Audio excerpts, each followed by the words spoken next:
తూర్పు గోదావరి జిల్లాలో రాములోరికి ఘనంగా పూజలు నిర్వహించారు. అన్ని గ్రామాల్లోనూ రామాలయాల్లోనూ ప్రత్యేక పూజలు నిర్వహించారు.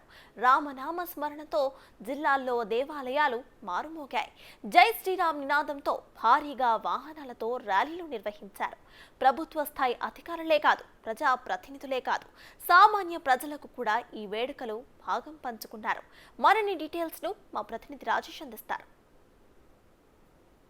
దశాబ్దాల రామభక్తుల కళ తూర్పుగోదావరి జిల్లా గోకవరం మండలం గోకవరంలో ప్రత్యేకంగా జరుగుతుంది. అయోధ్యలో రామ మందిర నిర్మాణ సందర్భంగా తూర్పుగోదావరి జిల్లా వాసులు మొత్తం అంతా పండగ వాతావరణం నెలకొంది. ప్రతి చోట జై శ్రీరామ్ అనే నినాదం మోగుతోంది.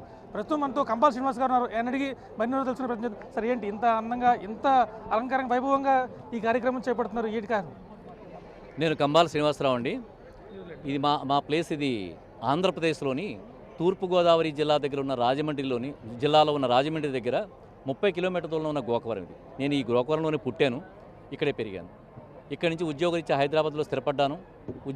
ఉద్యోగం వాలంటరీ రిటైర్మెంట్ తీసుకున్న తర్వాత నా ఊరి కోసం ఏదైనా చేద్దామనే తాపత్రయంతో ఈ ఊరి పెద్దలతో కలిసి, తమ్మందొరగా లాంటి పెద్దలతో కలిసి, తర్వాత అందరూ ఎవరైతే సహకరించిన వాళ్ళందరితో కలిసి చిన్న చిన్న కార్యక్రమాలు చేస్తుండేవాడిని. నేను చేస్తున్న దేవాలయాలకు సంబంధించిన నిర్మాణ కార్యక్రమాలు, శిథిలమైపోతున్న ఆలయాలకు సంబంధించిన కార్యక్రమాలు, ధూపదీప నైవేద్యాలు ప్రతి మందిరంలోని ఆలయంలో జరగాలని నా కోరిక. ఇవన్నీ చుట్టుపక్కల గ్రామాల వాళ్ళు కూడా అబ్జర్వ్ చేస్తున్నారండి. ఇవే కాకుండా నేను హిందూ మతం అనే కాదండి, అన్ని మతాల వారికి కూడా ఎవరికైనా కష్టం వచ్చిందనంటే నాకు తోచిన సహాయం చేస్తుండేవాడిని. ఇది ప్రజలందరికీ కొంచెం నచ్చింది. మీకు ఏమనిపించింది? అయోధ్యలో రామ మందిర నిర్మాణం జరుగుతుంది అనుకున్నప్పుడు ఫస్ట్ మీకు ఏమనిపించింది? అసలు ఫ్రాంక్గా చెప్పంటారా, నాకు నాలెడ్జ్ లేదండి ఆ విషయంలో. నేను అసలు అప్పుడు పట్టించుకునేవాడిని కాదు. అంటే మనకి యాక్సిడెంటల్గా కొన్ని విషయాలు మనం చూడడం జరుగుతుంది. అది మాధ్యమాల్లో కానీ ఎక్కడో చోట జరుగుతుంది. ఒక్కోసారి మనకు తీవ్ర మనస్తాపానికి గురుతాం. అటువంటి మనస్తాపం జరిగిన సన్నివేశాలు నేను చూసిన తర్వాత దానిలో మదన పడుతున్నప్పుడు ఈ రామ మందిరం కార్యక్రమం నిర్మాణం, దీని ప్రారంభోత్సవం కార్యక్రమాలు నా దృష్టిలోకి వచ్చినాయి. అప్పుడు కూడా మామూలుగా ఉంది. కానీ రాను నరేంద్ర మోడీ చేస్తున్న అద్భుతమైన కార్యక్రమాలు, ఆయన ప్రపంచవ్యాప్తంగా విశ్వఖ్యాతి, ఆయన చేస్తున్న హిందూ ధర్మం కోసం ఆయన పడుతున్న పాటు, నరేంద్ర మోడీ ఒకైతే అయితే, అమిత్ షా ఒకైతే అయితే, ఆదిత్య యోగినాథ్ అంటే నేను పక్క ఫ్యాన్ అండి ఆయనకి.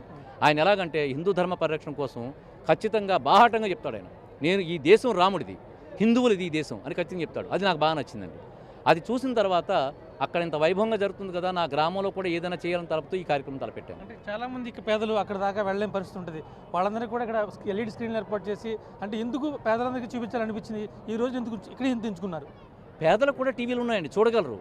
కానీ ఇలా చూడడం సాధ్యం కాదండి. అంటే ఒక జ్యోతి వెలగడం వేరు, వేలాది జ్యోతులు వెలగడం వేరు. ఒక జ్యోతిని మనం చూస్తే మనకేమనిపించదు. వేలాది జ్యోతులు మనం ఒక చోట చూసామనుకోండి, దాని యొక్క అందమే వేరుగా ఉంటుంది. ఆ అందం ప్రతి పేదవాడు అనిపించాడు, ప్రతి మధ్యవర్తి అనిపించాడు, ప్రతి డబ్బున్నవాడు అనిపించాడు. ఈ రోజుని పెద్ద వాళ్ళు ఉన్నారండి, చాలా కోట్ల ఆస్తులు ఉన్న వాళ్ళు ఉన్నారు.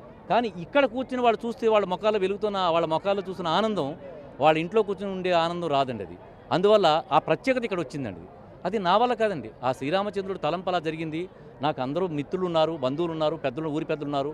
వాళ్ళందరి సహకారంతో కలిసి ఈ రోజుని ఈ పండుగ జరుపుకుంటూ ఈ ఆనందాన్ని అందరిలో నేను కూడా పంచుకుని ఆనందపడుతున్నాను. అంత పెద్ద ర్యాలీ కొనసాగిస్తున్నారంటే అసలు ఎప్పటి నుంచి ప్రిపేర్ చేశారు? ఇంతమంది జనం కానీ అన్ని గ్రామాల నుంచి ప్రజలు? నెల రోజుల నుంచి అండి, ఒక 1 మంత్ నుంచి మేము చాలా మదన పడుతున్నాం. ఎందుకనంటే ఇందులో చాలా అంటే ఇలా చెయ్యాలనంటే నా బంధువులు కానీ మిత్రులు కానీ, మామయ్య అలా చేయలేము, అన్నయ్య అలా చేయలేము, తమ్ముడు ఇలా చేయలేము, మనం ఇంత కష్టపడ్డం మనకు అవసరమా అని చెప్పి అంటారు కదా.